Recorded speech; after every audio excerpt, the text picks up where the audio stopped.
আসসালামু আলাইকুম সুপ্রিয় শিক্ষার্থীরা, আজকে আমরা সেট ও ফাংশন অধ্যায়ের টাইপ 2 নিয়ে আলোচনা করব। টাইপ 2 তে ছিল সেটের বিভিন্ন অপারেশন সম্পর্কিত সমস্যাবলী। সেটের বিভিন্ন অপারেশন এর মধ্যে রয়েছে সেটের বাদ, ইউনিয়ন, ইন্টারসেকশন এবং পূরক সেট নির্ণয় করা। আমরা একটা উদাহরণের মাধ্যমে বা একটা উদ্দীপকের মাধ্যমে কিভাবে সেটের বাদ, কিভাবে সেটের ইউনিয়ন বা সংযোগ, কিভাবে ইন্টারসেকশন বা সেট, কিভাবে পূরক সেট নির্ণয় করতে হয় আমরা দেখাবো। আমরা এখানে একটা উদ্দীপক লিখছি, একটি সার্বিক সেট ইউ, এই সার্বিক সেট ইউ এর উপসেট এ, বি, সি এবং ডি। এখানে আমরা লিখছি দেওয়া আছে U equal 1 2 3 4 5 6 7, A equal 1 3 5, B equal 1 4 5, C equal x belongs to N such that x জোড় সংখ্যা। এটা গঠন পদ্ধতিতে আছে, আমরা তালিকা পদ্ধতিতে প্রকাশ করব। এখানে শর্ত দিছে এক্স হচ্ছে স্বাভাবিক সংখ্যা এবং জোড় সংখ্যা। তো স্বাভাবিক জোড় সংখ্যা 2 4 6 8 এরকম অসংখ্য আছে, কিন্তু যেহেতু সার্বিক সেট ইউ এর উপসেট সি, এই ক্ষেত্রে এই ইউ এর ভিতরে যে জোড় সংখ্যাগুলো আছে শুধু সেইগুলাই নিতে হবে, আমরা নিলাম। এবং ডি সমান দেওয়া আছে x belongs to N such that x square minus 5x plus 6 equal 0। এটাও একটা গঠন পদ্ধতির সেট। এখানে প্রথমে বলছে এক্স হবে স্বাভাবিক সংখ্যা, পরে একটা সমীকরণ দিছে। এখন সমীকরণের সমাধান যা হবে এই ডি সেটের উপাদান তাই হবে। আমরা যদি এই সমীকরণটাকে সমাধান করি আমরা পাই হচ্ছে 2 3। আমরা আগের ভিডিওতে এই সমীকরণ কিভাবে সমাধান করি 2 3 বের করা যায় এটা আমরা দিচ্ছি। তো এখন আমরা শুরুতেই দেখব সেটের বাদ। শুরুতেই দেখব সেটের বাদ, দুইটা সেটের বাদ অথবা বিয়োগ কিভাবে করতে হবে। বাদ আর বিয়োগ একই কথা, এদের চিহ্নের কথা যদি বলি এইটা এইভাবে দিতে পারি অথবা এইভাবে দিতে পারি।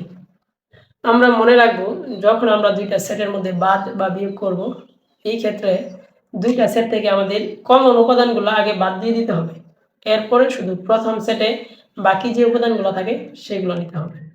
তো আমরা একটা উদাহরণ দিলে আরেকটু ক্লিয়ার হয়ে যাব। আমাদেরকে যদি বলে যে এ বাদ বি নির্ণয় করো, এর মান নির্ণয় করো, বা এ বাদ বি ইকুয়াল হোয়াট।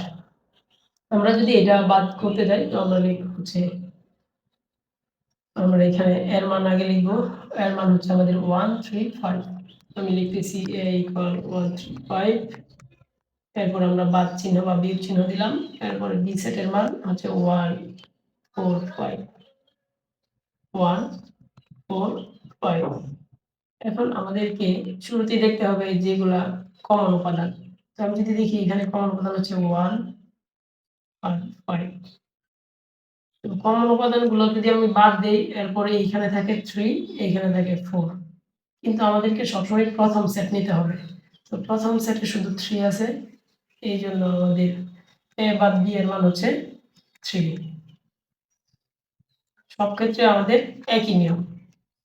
এখন যদি আমরা বাসায় নিজের মতো করে প্র্যাকটিস করবো, আরো কিছু অঙ্ক আমি দিয়ে দিব এখানে, যে এ বাদ সি, বি বাদ সি, এ বাদ ডি, বি বাদ ডি, সি বাদ ডি নির্ণয় করো।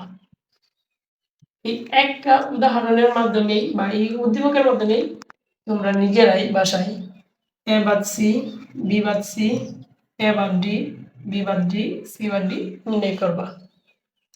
এরপরে যদি এগুলো নির্ণয় করতে কোনো সমস্যা হয় কমেন্টের মাধ্যমে বা সরাসরি ইনবক্সে জানাতে পারো। তো আমরা সবসময় সেটের বাদ বা বিয়োগ এভাবেই করব। জাস্ট মনে রাখবো কমন উপাদানগুলো দুইটা সেট থেকে বাদ দেওয়ার পরে প্রথম সেটে যে উপাদানগুলো অবশিষ্ট থাকবে সেইগুলো আমাদেরকে লিখতে হবে বা নিতে হবে।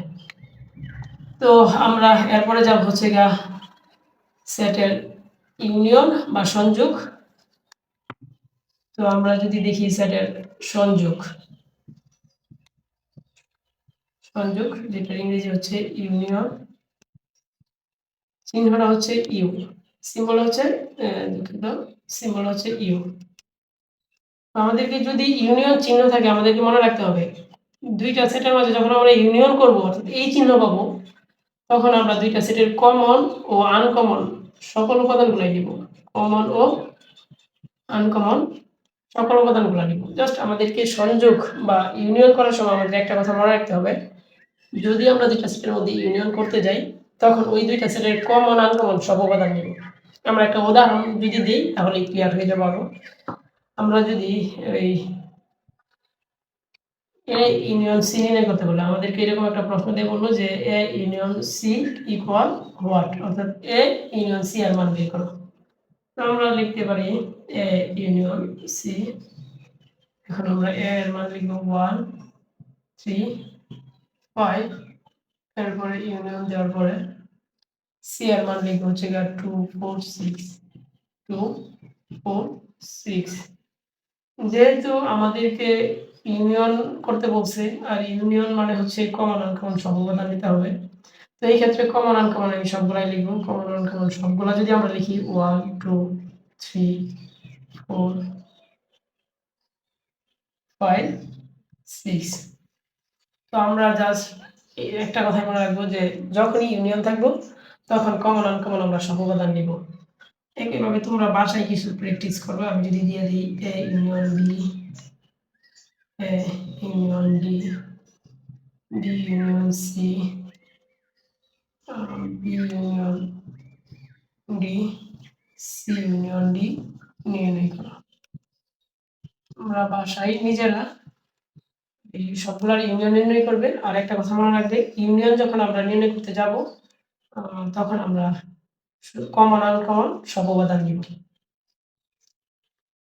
এরপর আমরা দেখব হচ্ছে সেটের সংযোগ, সরি সেটের সেট। এরপরে আমরা দেখব সেটের সেট, অর্থাৎ দুইটা সেটের সেট বা ইন্টারসেকশন কি হবে। ইন্টারসেকশন এই চিহ্নটা হচ্ছে এইরকম, সেট বা ইন্টারসেকশনের চিহ্নটা হচ্ছে এইরকম। আর যদি কখনো দুইটা সেটের মধ্যে এই চিহ্ন থাকে তখন আমরা শুধু কমন উপাদান নিব, শুধু কমন উপাদান, অর্থাৎ দুইটা সেট থেকে যে উপাদানগুলো মিলবো শুধু ওইগুলাই। এখন যদি আমরা একটা উদাহরণ দিই তাহলে আমাদের বিষয়টা আরো ক্লিয়ার হয়ে যাবে। আমাদেরকে বললো যে বি ইন্টারসেকশন সি নির্ণয় করো। বি ইন্টারসেকশন সি এর মান নির্ণয় করো।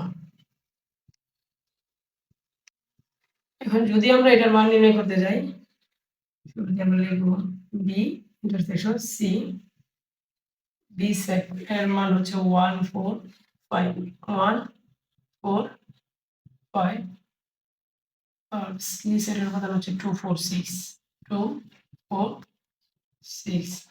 এখন আমি জানি যে ইন্টারসেকশন হচ্ছে শুধু কমন। আমি যদি এই দুইটা সেটের দিকে তাকাই আমাদের শুধু কমন হচ্ছে শুধু 4। আমরা এই ক্ষেত্রে শুধু কমন উপাদান 4 নিব। আমরা একইভাবে যে কোনো সেটের ইন্টারসেকশন নির্ণয় করতে পারবো। আর ইন্টারসেকশন নির্ণয়ের ক্ষেত্রে আমাদেরকে মনে রাখতে হবে যখনই ইন্টারসেকশন থাকবো তখন দুইটা সেটে কমন উপাদানগুলো নিব, অর্থাৎ যেইগুলো কমন সেগুলোই নিব, এর বাইরে আমরা নিব না। এখন আমি এইখানে তোমাদেরকে কিছু বাড়ির কাজ দিয়ে দিব, যেরকম এ ইন্টারসেকশন বি নির্ণয় করো, এ ইন্টারসেকশন সি নির্ণয় করো, তারপরে ইন্টারসেকশন একইভাবে B intersection D, C intersection D নির্ণয় করো। তোমরা বাসায় বেশি পরিমাণে প্র্যাকটিস করবা, কারণ বেশি পরিমাণে প্র্যাকটিস করলে হবে কি তখন তুমি যে কোনো এমসিকিউ সহজেই মুহূর্তে বলে দিতে পারবা বা বিষয়গুলো তোমার মাথায় সহজেই আরো ধরবো। আর নাহলে অনেক সময় দেখা গেছে এগুলা যদি অল্প পরিমাণে প্র্যাকটিস করো তখন ভুলে যাবা, কিন্তু যখন একটা উদাহরণের মাধ্যমে সকল ফাংশন নিয়ে কাজ করবা বা সকল অপারেশন নিয়ে কাজ করবা তখন দেখবা যে তোমার কাছে বিষয়গুলো আরো ইজি হবে। তো আমরা দেখলাম কিভাবে ইন্টারসেকশন নির্ণয় করতে হয় দুইটা সেটের মধ্যে। এখন আমরা দেখব পূরক সেট নির্ণয় করা। পূরক সেটটা হচ্ছে একটা সার্বিক সেট হতে যদি কোনো সেটকে বাদ দেওয়া হয় তারপরে যে উপাদানগুলো থাকে ওই উপাদানগুলো হচ্ছে ওই সেটের পূরক সেট। আমি যদি এখানে লিখি যে এ এর পূরক সেট, এ এর পূরক সেট, এর পূরক সেট হবে ইউ থেকে এ কে বাদ দেওয়া। এর পূরক সেট হচ্ছে ইউ থেকে এ কে বাদ দেওয়া। আর এটাকে আমরা প্রকাশ করি, এটাকে প্রকাশ করি হচ্ছে এফ প্রাইম। পূরক সেটকে আমরা প্রকাশ করি এফ প্রাইম অথবা প্রকাশ করতে পারি এ এর উপরে সি। একইভাবে আমরা যদি লিখি বি এর পূরক সেট তখন হবে ইউ মাইনাস বি, আর এটাকে আমরা প্রকাশ করব বি প্রাইম অথবা বির উপরে পাওয়ার দিলাম সি। এখন আমরা একটা বা দুইটা উদাহরণ দেখব যাতে আমাদের পূরক সেটটা একটু বেশি ক্লিয়ার হয়ে যায়। আমাকে একটা প্রশ্ন দিল যে এফ প্রাইম নির্ণয় করো। যদি আমরা এফ প্রাইম নির্ণয় করতে যাই যে এফ প্রাইম সমান হোয়াট, তখন আমরা লিখবো যে এফ প্রাইম ইকুয়াল ইউ বা এ। এখন আমরা এর মান লিখবো 1, ইউ এর মান লিখবো 1 2 3 4 5 6 7, বা এর মান লিখবো হচ্ছে 1 3 5। আমরা একটু আগেই দেখিয়েছি কিভাবে বাদ বা বিয়োগ করতে হয়। বাদ বা বিয়োগের ক্ষেত্রে আগে কমন উপাদানগুলো আমাকে দুই জায়গা থেকে বাদ দিতে হবে।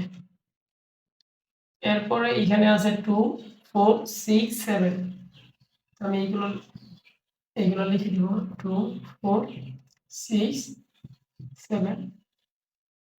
তো একইভাবে আমরা যে কোনো সেটের পূরক সেট নির্ণয় করতে পারবো। এখন যদি আমাদেরকে বি প্রাইম বলতো তখন আমি লিখতাম ইউ মাইনাস বাবা বি। তখন আমি এখানে ইউ এর মান লিখতাম 1 2 3 4 5 6 7, এরপর আমি বাদ চিহ্ন দিয়ে বি এর মান লিখতাম 1 4 5।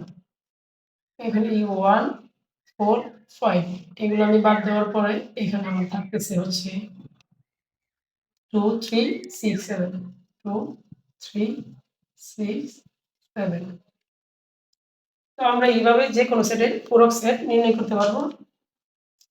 তো সেটের অপারেশন সম্পর্কিত সমস্যাগুলির মধ্যে এই 4 ধরনের থাকে: সেটের বাদ, এরপর হচ্ছে সেটের ইউনিয়ন, সেটের ইন্টারসেকশন এবং পূরক সেট নির্ণয় করা। তো এখান থেকে আরো যে একটা গুরুত্বপূর্ণ প্রশ্ন আসে এই পূরক সেট এবং ইউনিয়ন ইন্টারসেকশন সম্পর্কিত। তোমরা এগুলা একটু বাসায় দেখবা। যদি আমি একটা বলি যে প্রমাণ করো যে A union B intersection C equal A intersection C union B intersection C. অথবা এরকম আসতে পারে যে A intersection B union C সমান A union C intersection B union C. এটা হচ্ছে সেটের ইউনিয়ন এবং ইন্টারসেকশন থেকে প্রমাণ বা দেখানো। আমরা এখন দেখব পূরক সেট থেকে। এখানে এরকম দিতে পারে যে দেখাও যে আর প্রমাণ করো যে একই কথা। দেখাও যে A union B whole prime equal A prime intersection B prime, আর হচ্ছে A intersection B whole prime equal A prime union B prime. তো এই পূরক থেকে এরকম প্রমাণ আসতে পারে। তোমাদের সুবিধার্থে জানিয়ে রাখি, এই যে এই দুইটা প্রমাণ, এই দুইটাকে প্রমাণকে বলা হয় ডি মর্গানের উপপাদ্য। আমরা উচ্চতর গণিতে এই দুইটা প্রমাণ পাই, এবং মানে উপাদান ছাড়া কিভাবে এই দুইটা প্রমাণ করা যায় সেই দুইটা প্রমাণ আমরা পরবর্তী ক্লাসে একদিন দিব। তো আজকে আমাদের টাইপ 2 সম্পর্কিত যে ধরনের প্রশ্নগুলি ছিল আমরা আজকে সংক্ষিপ্ত আকারে সলভ করার চেষ্টা করছি। আমি আসলে একটা কথা বলতে চাই যে আমি অনেক অঙ্ক করাতে চাই না, কিন্তু আমি জাস্ট একটা নিয়ম শিখাই দিতে চাই। একটা বিখ্যাত উক্তি ছিল এরকম যে আমি যদি তাকে একটা মাছ দিই সে একবেলা খেতে পারবো, কিন্তু যদি আমি তাকে মাছ ধরাটা শিখিয়ে দিই সে আজীবন মাছ ধরে খেতে পারবে। সেম একইভাবে আমি এখানে সেটের বাদ অথবা ইউনিয়ন অথবা ইন্টারসেকশন অথবা পূরক সেট নির্ণয়ের একটা করে উদাহরণের মাধ্যমে আমি দেখাইছি কিভাবে করতে হয়। কিন্তু তোমরা মনে রাখবা, বাদ মানে হচ্ছে দুইটা সেটের কমন উপাদান বাদ দেওয়ার পরে প্রথম সেটের উপাদান নিতে হবে। ইউনিয়ন হচ্ছে কমন আনকমন সব নিতে হবে। ইন্টারসেকশন দুইটা সেটের মধ্যে শুধু কমন উপাদান নিতে হবে। আর পূরক সেট হচ্ছে সার্বিক সেট থেকে ওই সেট বাদ দেওয়ার পরে যা থাকবে ওইটা হচ্ছে পূরক সেট। আমরা এই কথাগুলো মনে রেখে বাসায় প্রচুর পরিমাণে প্র্যাকটিস করব, যাতে ওই টাইপ 2 সম্পর্কিত অর্থাৎ সেটের অপারেশন সম্পর্কিত যে কোনো প্রশ্ন আমরা যাতে সহজেই পারি। আর যদি আমাদের ভিডিওটা ভালো লাগে লাইক কমেন্ট শেয়ার করবে, বন্ধুদেরকে জানাবে। যদি তোমরা আমার এই ক্লাস থেকে একটু পরিমাণ উপকৃত হও তবেই আমার এই পরিশ্রম সার্থক এবং সফল হবে। তোমাদের এই সার্থকতাই আমার সার্থকতা। সবাইকে ধন্যবাদ।